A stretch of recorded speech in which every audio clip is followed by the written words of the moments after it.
Hi everyone, my name is Kiki and I'm from Meal Garden Professional, and today I'm here with a very special guest, Susan Ewan, and we are going to be talking about the integration of therapy and nutrition, a really exciting and unique topic, I think, so I'm really excited to jump right in.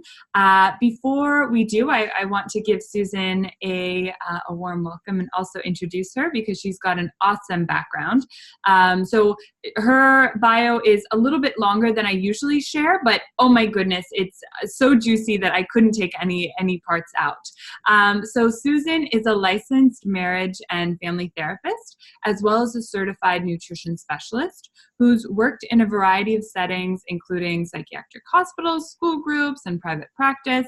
And currently, Susan is the owner of Nourish, Heal, Transform in Sacramento, California, where she helps women break free from the diet craze to become the healthiest versions of themselves by developing a nourishing relationship with food and themselves. Now, Susan is certified in eye movement desensitization and reprocessing, which is something that I had never heard of before. And it's a therapeutic modality that gets to the root cause of negative beliefs that can greatly impact a person's overall sense of well-being. So she specializes in utilizing nutrition and lifestyle strategies in conjunction with this EMDR in order to help women build a bridge from a life of anxiety and depression to a life of peace, energy, and joy. So thank you so much, Susan, for being on this webinar with me. Well, thank you, Kiki. It's a privilege to be here. Thank you. Yes. You are both a nutritionist as well as a therapist. So what led you to decide to combine nutrition and mental health therapy, and sort of which one came first? Walk us through that path in your own career. Yeah, so I was still am a therapist for several years, and working with people who had trauma and depression and anxiety, and I was always attracted to working with that population for a variety of reasons. But I also wanted to integrate nutrition because after years of working with people with these challenges, they were on psychotropic medications with minimal results. And I wanted to find natural solutions for them without the laundry list of potential side effects. So for me, I had studied nutrition informally for several years, always been very interested in it. But I knew if I went back to get a master's in nutrition and in integrative health, then I would be able to integrate this and it would still be within my scope and that kind of thing. Mm-hmm. So currently, yeah, I've received the master's and now I'm a certified nutrition specialist, and I'm able to combine them so I can give people these natural solutions without the side effects. And for me, just nutrition and therapy is really a perfect marriage. I really just enjoy combining the two. It just makes a lot of sense to me. So you truly are, I know right now it's so trendy, gut health, it's the second brain, a happy mind and body, depends on a happy gut. And but you are truly the leader in that. You took that to heart. Well, I don't know if I'd call myself a leader in it, but definitely, yeah, it definitely makes sense to me that the gut and brain axis work together. And, I always say we have gut feelings, and there's something behind that. If our body, if our biochemistry is off balance, we're gonna reap consequences of that. We're gonna feel it in our mood and our energy, and it makes sense that we would connect the two. It's not like everything happens in our life that has to do with mood comes from here up, and if it comes with physical stuff is from here down. I mean, it's all integrated, so it makes sense. And just so I understand, so does that mean as a therapist, can you also prescribe like pharmaceuticals? No. Do you ever combine those? Or? No. You would have to be a psychiatrist to prescribe pharmaceuticals, but I try to get my clients off of them as much as possible. Okay. I mean, I'm not completely anti-pharmaceuticals. There are occasions where they're needed, but more often than not, I feel they're overprescribed. And most people with diet and lifestyle changes can go without any type of psychotropic medication. So yes. And so I mentioned in your introduction, so it sounds like you work mainly with women. Can you talk a little bit about the population that you most work with, and what is it that when people are coming to you, or if it's a matter of you actually finding them, what is it that their goals are? Where are they usually in when they start seeing you? so that our other professionals can kind of understand how your business works? So currently, most of the women I work with are between 30 and 70, so pretty wide range of age. And they're usually coming because they're just fed up. They're fed up with feeling tired and overwhelmed. They're fed up with trying every diet in the book and for it to only work for a short period, if at all. And they want skills. They want skills to manage their emotions. They want to know how to cope with stress without depending on food and other vices. So they're coming to me wanting answers. And I'd like to say I have all the answers, but I don't, obviously. But we work together because what works for one person doesn't work for another. So we figure out what works for them, and we come up with, we collaborate on plans and treatments that can be helpful for them. And so two things, are they usually coming to you as like for nutrition help? Is that usually the pull, or is it more for therapy? And is it, is it that they're depressed, or is it that they're depressed because they're overweight, or, you know what I mean? How do you sort of market that? It's interesting because they're so integrated, usually they're coming for both. Most of the women I work with have some type of abuse history. So they're wanting healing with that. And usually if there's a history of abuse, there's usually some type of addictive behavior, more often than not always, but more often than not there is. So they're wanting to work on healing whatever that source is of why they're so, they feel this impulse to act out and do self-destructive behaviors. Mm-hmm. So they're wanting that. So it really varies. Sometimes they approach me just because they want more of the nutrition, but more often than not, once we get into the layers of it, people know what healthy eating is for the most part. Mm-hmm. So it's not that I'm educated. Oh, I didn't know I couldn't eat, cake and donuts every day. Are you kidding me? So it's not that they don't know what they can and can't eat. They want to know why they keep making bad choices in spite of knowing what they should be eating. And so usually there's multiple layers to that. So that's where the therapy and the nutrition work so well together. Totally. And I think that a lot of wellness professionals, and even if they're just on more of the nutrition side, they want to bring in that behavior pattern change that more traditional therapy can bring about. So do you have any tips for professionals that are not therapists at the end of the day? Do you suggest that they outsource, therapy and get their clients onto like a therapeutic program separately? Do you have any tips for strategies that they could bring in? What's your feelings on that? Well, I think it depends on the severity of the situation. So if it's just someone who's basically a chronic stress eater because they haven't really learned basic self-help skills or coping strategies, then that would be something probably a nutritionist could work on. Like, hey, let's get you doing some meditation, get you doing some yoga, or get consistent with exercise, some basic type of self-care strategies. But if this is something rooted from, childhood trauma or something like that, then that's when a referral out to a therapist would be warranted. Or if it's, a current divorce, a domestic violence situation, anything like that goes pretty deep into emotional territory, probably be a good referral out.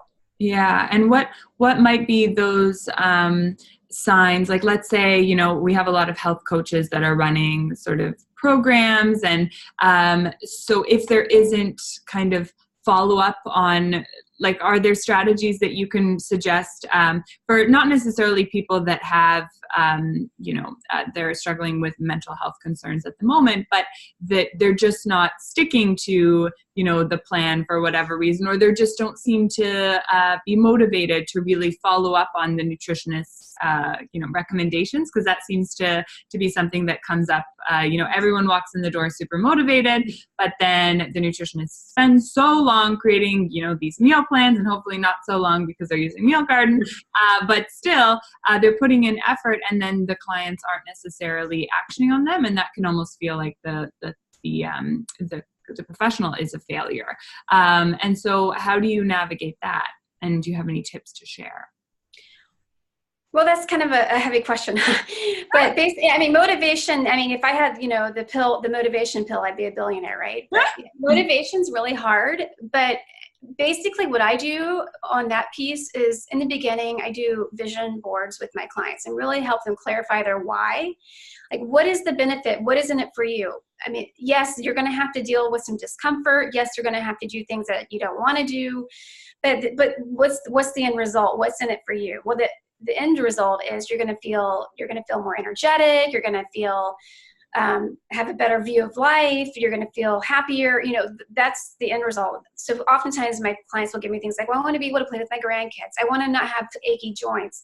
So when they're when they're getting off track, remind them, okay, you remember when you said that you didn't want to have to deal with your achy joints anymore? Or remember when you said you want to be able to fit into clothes that you could wear a few years ago?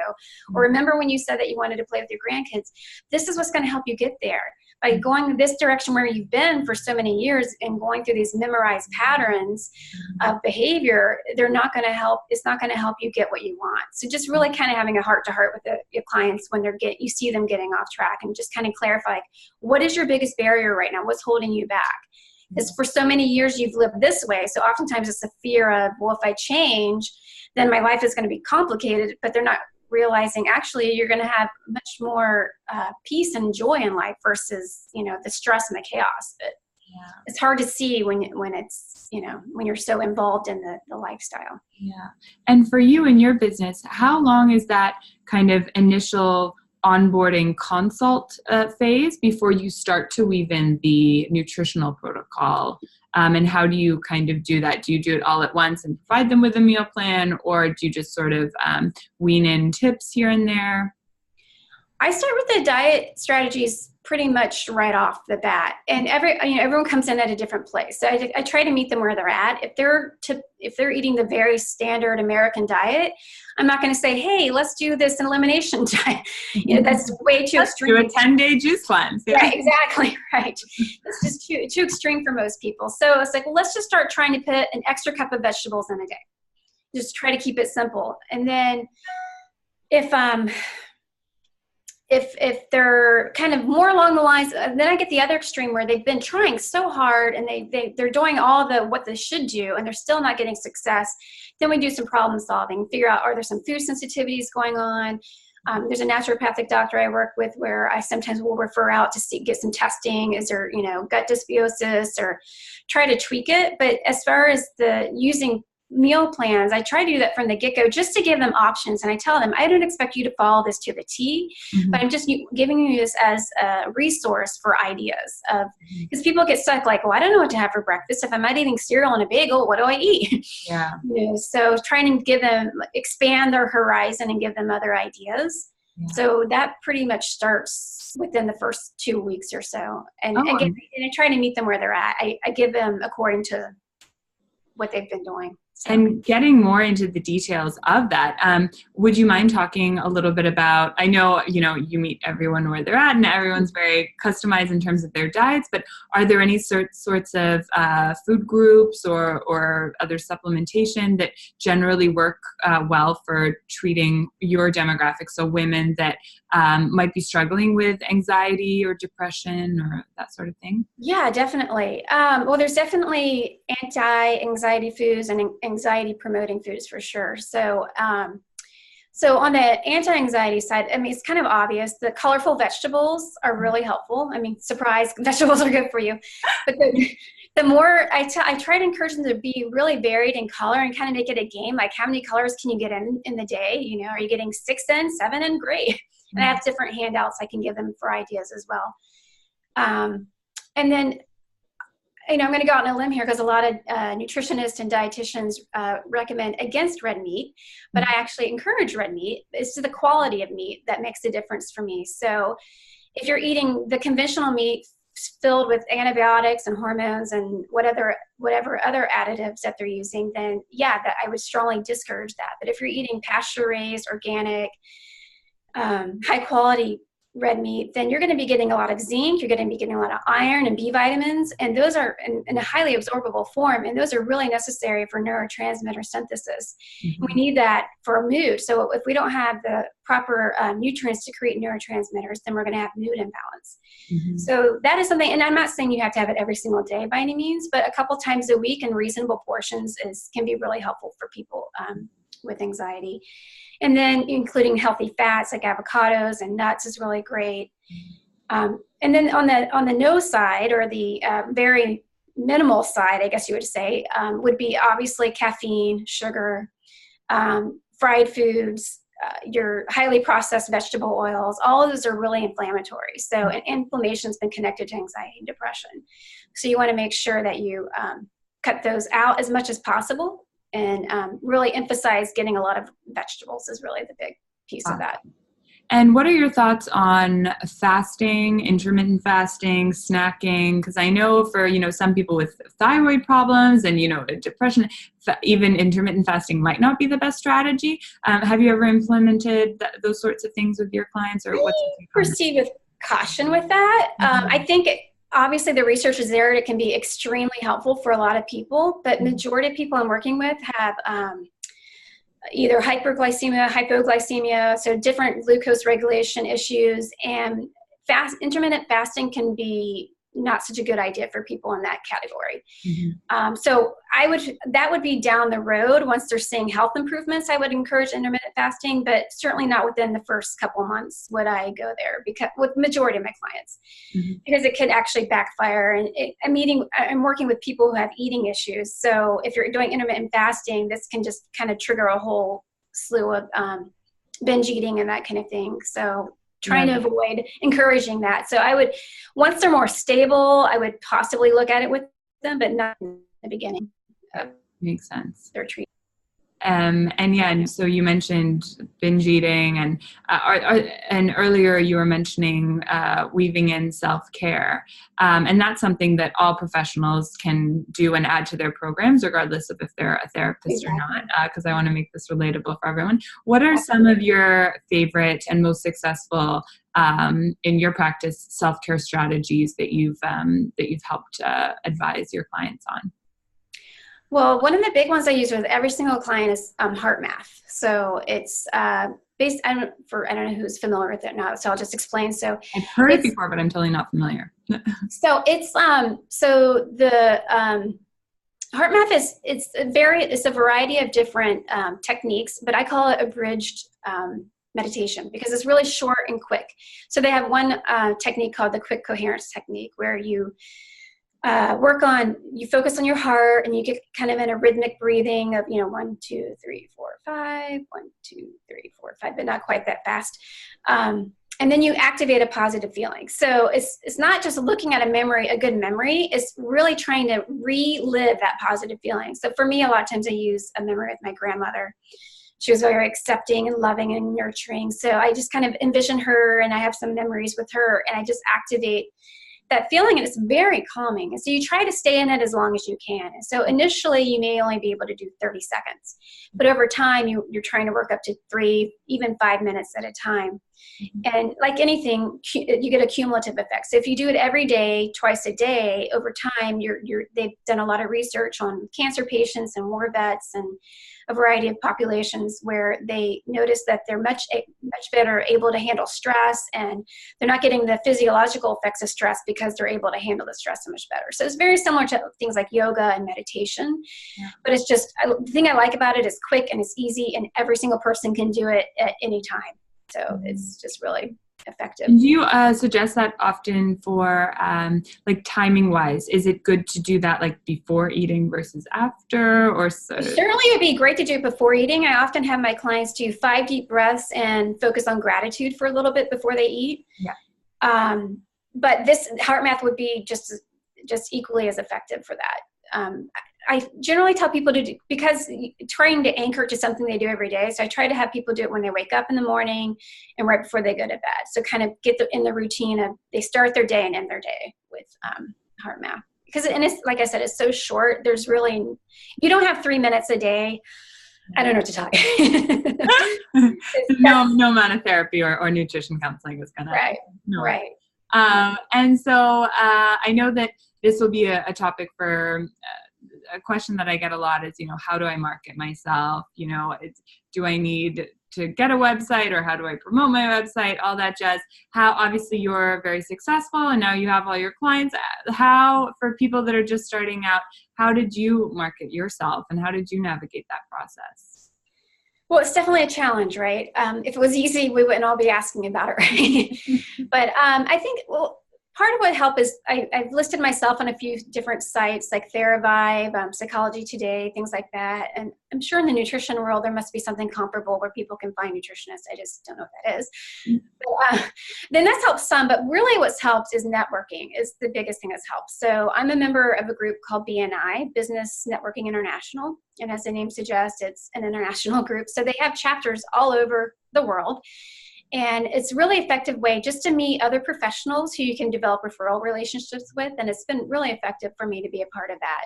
Mm-hmm. I also do, sometimes I'll do meetup groups where I do some networking that way. Of course, there's social media, Facebook and whatnot, that can be pretty effective. But really the main thing that's helped me is networking. And then also doing some public speaking here and there, that's been fairly effective too. Mm-hmm. And I intend to do more. I haven't done quite as much of that as I'd like, but I'll probably do more as time goes on. So, but really the bottom line is finding a vehicle that you can get your name out there. So whatever your choice is, just really pick it and really do it and do it a lot, because if people don't know you, they can't find you, right? Yeah, exactly. And some of our other professionals have shared around, adding value and providing value for free. Have you ever experimented with that and sort of So I give a 30-minute free discovery session.